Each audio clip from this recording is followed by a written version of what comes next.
Welcome to the Non-Negotiable Living Podcast, where we're building lives by design by creating non-negotiable habits around fitness, family, faith, and financial freedom. Welcome to another episode of Non-Negotiable Living. Today we're tackling a topic that's crucial for anyone looking to lose body fat and build muscle. And the question is, do we really need to follow a low-carb or low-fat diet in order to achieve your goals?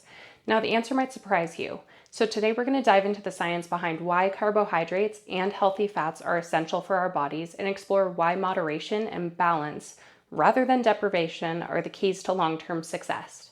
First, we're going to talk about the role of carbs in energy production. Carbs often get a bad rap, but they play a vital role in our overall health and fitness. Carbs are our body's primary source of energy. So when you consume carbs, they break down into glucose, which is then used by your cells for fuel.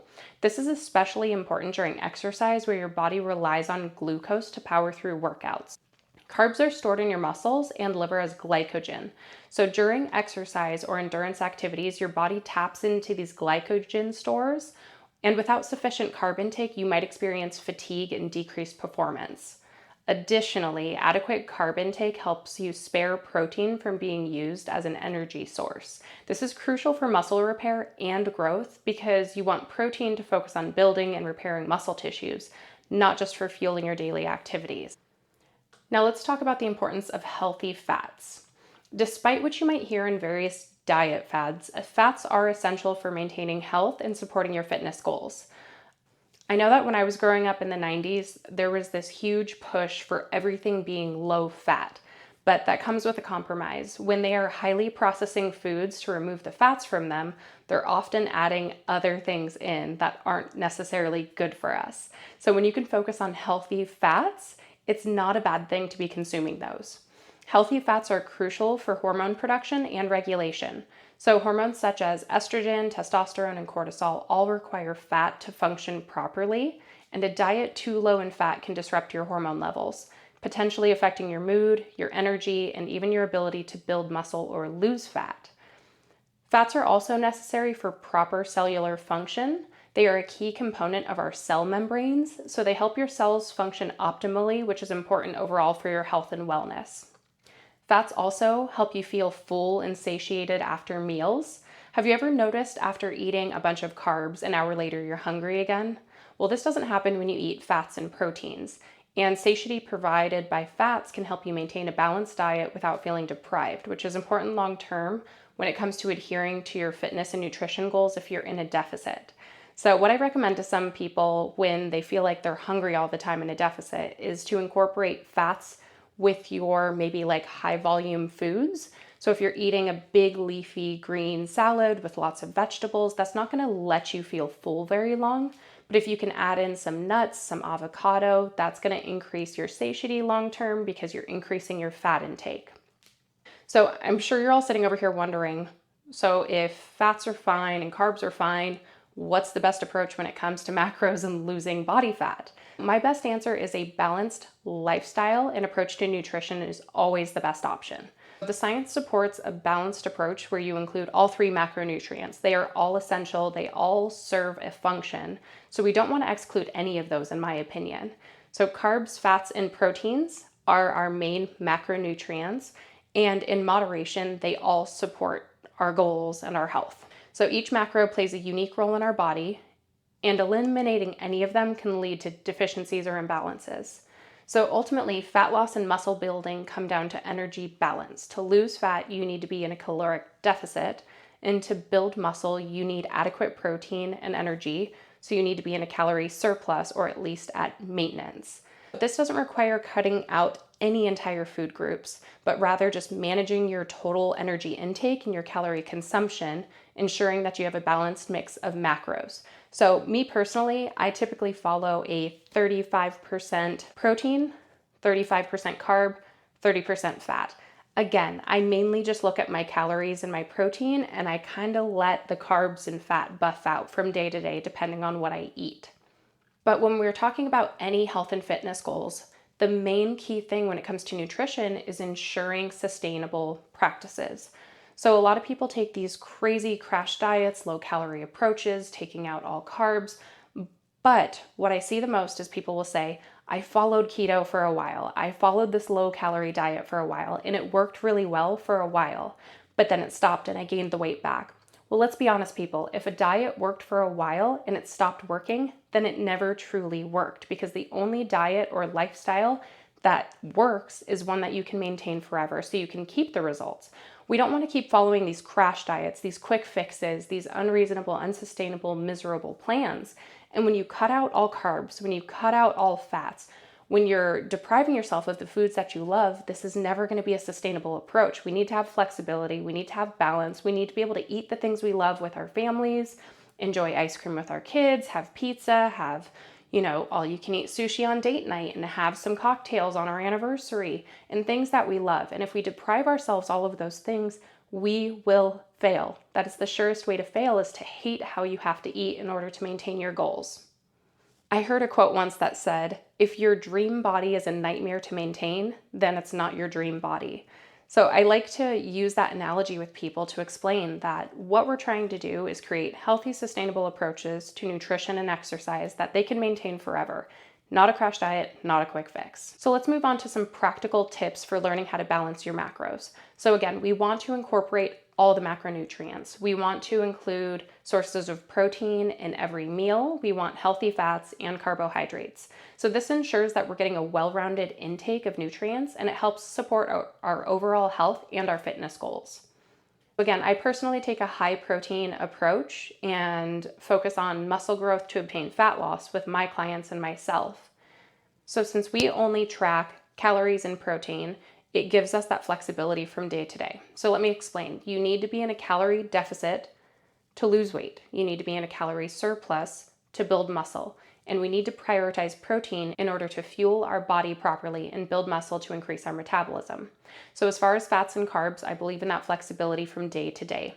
And let's be honest, for a lot of people, tracking macros can feel very overwhelming. So rather than making people track all three and try and hit them perfectly, we're going to decrease stress, we're going to increase flexibility, and just focus on calories and protein. Then the flexibility comes from choosing if we're going to have a high fat day and eat, a hamburger that has avocado on it, or if we're going to have a high carb day and maybe eat pasta and some cake. So again, it's not about restricting any foods. In my opinion, no food is bad. No food should be off limits. You should never have food guilt over something. It's about everything in moderation. The other really important thing about nutrition is we want to focus on quality. So choosing whole, nutrient-dense foods most of the time is the goal. So if 80% of the time you're eating nutrient-dense foods, complex carbs, healthy fats and proteins, opting for fruits, vegetables, whole grains, lean meats, nuts, seeds, and healthy oils, then that's going to be better for you, obviously, than if you're eating a bunch of processed foods. And we need to listen to our bodies. So we need to pay attention to how different foods make us feel and adjust our intake based on our energy levels, our workout performance, and our overall well-being. I will say that a lot of my clients start with me and they'll say, Ashley, I have a crazy sweet tooth, or I have a tendency to snack a lot at night or binge late in the evening. And there's a couple things going on here. When you're not fueling your body properly, that desire for sweets is exacerbated. And a lot of my clients, once they start fueling their body properly, getting enough protein in, they stop having a sweet tooth. Additionally, that binging at night comes from depriving yourself of calories throughout the day. So if all day you're eating low calorie, not getting enough protein and not hitting that satiety button on your, metabolism, then what's going to happen is you're going to get to the evening and be ravenous. Then you're going to overeat. So it defeats the purpose. If you're trying to stay low calorie all day and then binging every evening, or you're trying to stay low calorie Monday through Friday, then binging all weekend, you're never going to get to your goals in a sustainable way. We have got to find a way to have balance. The next thing is we need to be able to enjoy our foods. If we want to do this long term, we cannot deprive ourselves of the foods we enjoy. Instead, we have to find ways to incorporate them into our balanced diet. And this approach helps us from feeling like we're restricted, like we have FOMO, and it gives us a healthier relationship with food. Food should not give you guilt. Nowhere in the ingredient list is guilt listed. So if when you eat something, you feel bad about it, then that's a mindset thing that needs to get worked on. Obviously, if you decide to have a piece of cake and you can't stop yourself and you eat half a cake, that's a problem. But if having a reasonable slice of cake fits into your macros from day to day, you can eat cake every day. That's the thing, is like you have to find balance, and people have to decide what their non-negotiable foods are and learn how to incorporate them into their macros. I have an example of a client that came to me, Samantha, and she was going out on a girls' dinner. And she messaged me and she said, Ashley, I'm going to Olive Garden. My favorite thing there is the chicken Alfredo. I love to have breadsticks. Can I make this fit into my macros, or does this have to be a 20% day? And I told her, let's look at it. So we hopped on Olive Garden and we pulled up the macro information for the pasta, and we pulled up MyFitnessPal. And she said, I typically eat half the pasta and then I take the rest home and eat it the next day. And I typically like to eat at least one breadstick. And I said, perfect. So we went in, we input her chicken Alfredo, put the half portion, one breadstick, and then I helped her build her day around it. And it didn't have to be a 20% day. It fit her macros. It was not a cheat day, so to speak. It was just a day of eating. And that's where that flexibility really comes from, and being able to enjoy ourselves without restriction, without guilt, and still hit our goals while enjoying the foods that we love. Now, I'm a mom. I have 2 kids. I have a 4-year-old and a 2-year-old, and I like to enjoy things with them. When my kids want to have an ice cream date, I have an ice cream date with them. When my kids want to have waffles on the weekends, I have waffles with them. I'm going to eat them with them because I want to be the example that shows them what balance looks like, because most of the time, I'm the one dictating the food. I'm the one cooking dinner every day. I'm the one cooking breakfast. So it's me who's choosing the food most of the time. So I want my children to see that when they choose food or choose treats, that I partake. I think that's really important to teach your kids that balance. You don't want to be that parent that every time the kids say, can I have this? You say, Mommy can't have that. She's on a diet. In my opinion, the word diet is not allowed in my home. It's not allowed in my program. What I do with my clients is not a diet. It's a lifestyle. Because if your diet has a name, you shouldn't be on it. If it's not just about sustainable, healthy eating and a flexible approach that feels good, then you're never going to stick with it. The next thing about macros is we have to be flexible. And this is where people get a little bit stuck. They get stuck in their mind that a certain number of calories is exactly what they need, and they don't know how to make adjustments. Now that's where having a good coach comes in, because you can be in a calorie deficit for a period of time and plateau and stop making progress. And that's where adjustments need to be made.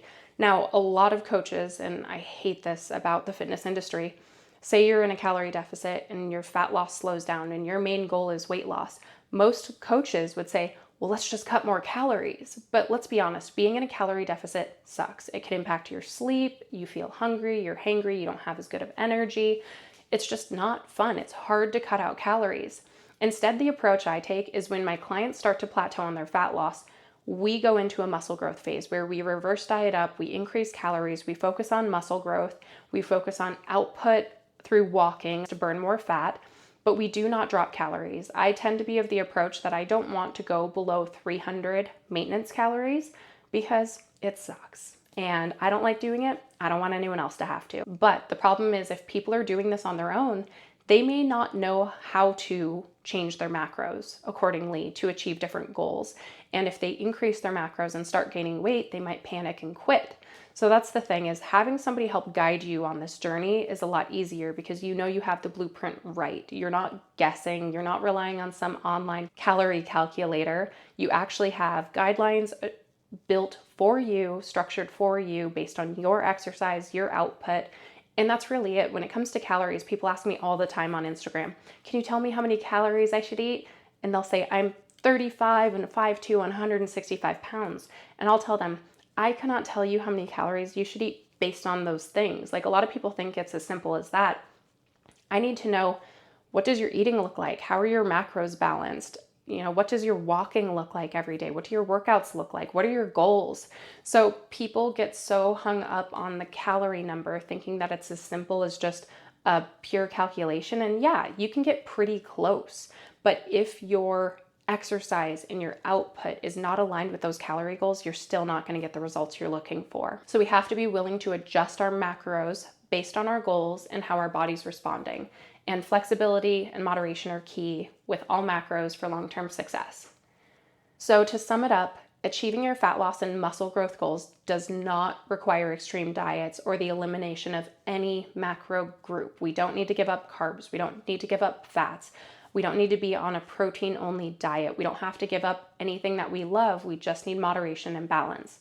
So instead, we need to focus on a balanced approach that includes carbs, fats, and proteins.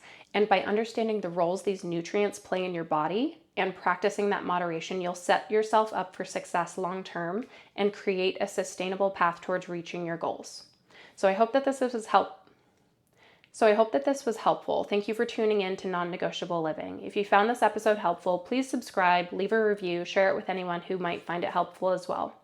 And until next time, remember, balance and moderation are key to your success, and just keep working towards healthy, sustainable habits. You guys got this.